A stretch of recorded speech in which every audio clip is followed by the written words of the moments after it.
Salam pemirsa, mari bersama mata ketiga menjelajahi misteri dunia. Pada kesempatan ini, mata ketiga akan membagikan cerita tentang kajian satelit alien yang telah mengorbit bumi. Saat ini ada sekitar 3.000 satelit buatan yang mengorbit bumi. Jika ditambah dengan satelit lama, usang dan rusak, jumlahnya akan lebih banyak lagi. Sejak Uni Soviet meluncurkan satelit buatan pertama pada tahun 1957, banyak negara berlomba-lomba meluncurkan satelit buatan untuk berbagai tujuan, seperti komunikasi, navigasi, dan eksplorasi. Yang terbesar adalah Stasiun Luar Angkasa Internasional dengan lebar 100 meter. Namun satelit ini tidak dapat dibandingkan dengan Black Knight satelit atau satelit hitam. Satelit misterius bernama The Black Knight ini pertama kali ditemukan oleh Nikola Tesla. Tetapi satelit ini baru menarik perhatian besar pada tahun 1980-an. Saat itu, umumnya dianggap sebagai satelit mata-mata Soviet, tetapi klaim ini dengan cepat digulingkan karena beberapa ilmuwan menemukan satelit Black Knight tidak hanya bisa mengorbit di sekitar orbit kutub tetapi juga di Khatulistiwa, sedangkan satelit buatan Soviet hanya bisa mengorbit di Khatulistiwa. Lalu siapa pemilik satelit misterius ini? Sejak Tesla pertama kali menerima sinyal dari satelit Black Knight, hingga secara bertahap menarik perhatian umum, satelit Black Knight ini secara kontinu mengirimkan sinyal radio misterius. Para ilmuwan dan komunitas pecinta radio masyarakat di seluruh dunia berupaya memecahkan sinyal-sinyal misterius ini. Menurut apa yang telah diuraikan, satelit Black Knight sebenarnya mengirimkan informasi tentang alien dari rasi bintang Boots dan telah mengorbit bumi selama 13.000 tahun. Satelit Black Knight NASA. Pada 17 Mei 1899, Tesla pindah ke Colorado Springs, AS dan mempelajari listrik atmosfer di sana.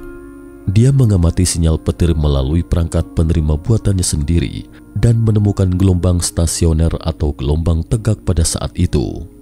Selain itu, dalam pengamatan badai petir, Tesla juga menemukan bahwa bumi memiliki frekuensi resonansi dan berdasarkan prinsip ini, ditemukan petir buatan, yaitu semacam petir sepanjang 41 meter dengan tegangan hingga jutaan volt. Suara petir yang dilepaskan dapat terdengar dalam jarak 25 km. Namun demikian, selama bekerja di Springs, satu hal yang paling dibanggakan Tesla temuannya tentang keberadaan satelit Black Knight.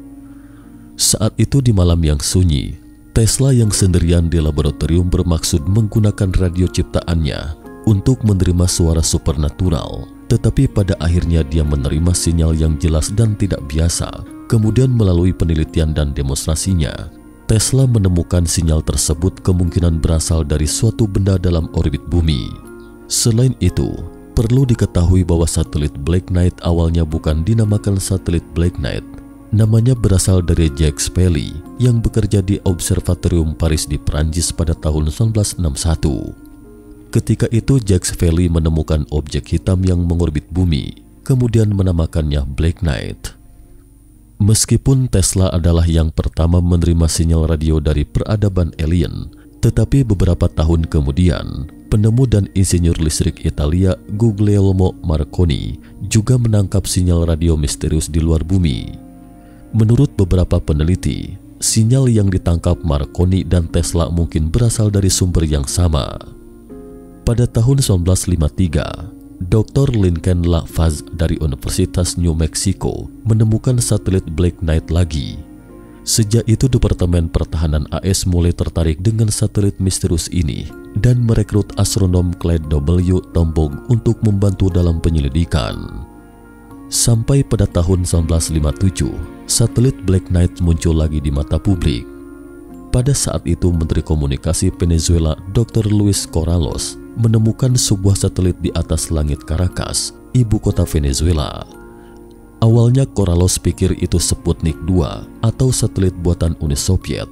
Tetapi setelah mengamati dengan cermat lintasan satelit, ditemukan bahwa itu bukan Sputnik 2 atau 1, karena satelit itu mengorbit dari timur ke barat dan terus berotasi dengan kecepatan yang sama dan jelas tidak sesuai dengan tingkat teknologi pada saat itu. Selain itu, 4 tahun setelah peluncuran Sputnik 1, banyak astronom di seluruh dunia mengamati bahwa objek hitam misterius kerap menutupi Sputnik 1 dan beroperasi di orbit kutub. Pada saat itu, baik teknologi Amerika maupun Soviet tidak dapat menjamin bahwa satelit dapat beroperasi di orbit kutub, apalagi negara lain. Pada tahun 1981, sebuah observatorium Uni Soviet membuktikan keberadaannya. Dibandingkan dengan meteorit, satelit itu sangat kecil, berotasi di sepanjang orbit elips yang sangat besar, sangat menyilaukan mata, tampak seperti bola logam. Dari Januari hingga November 1983, ketika satelit pengamatan inframerah yang diluncurkan oleh Amerika Serikat memindai langit utara, satelit ini 2 kali memindai benda langit ini di arah rasi bintang Orion. 6 bulan kemudian membuktikan satelit itu memiliki orbit yang stabil. Bukan sesuatu yang aneh lagi jika ada benda langit buatan dari luar bumi di tata surya. Banyak informasi menunjukkan bahwa sebenarnya alien telah muncul di bumi sejak zaman kuno. Nah pemirsa, cukup sekian dulu topik kita hari ini. Jika suka dengan video mata ketiga, jangan lupa like, subscribe, dan share. Terima kasih atas perhatiannya. Dan sampai jumpa di episode berikutnya.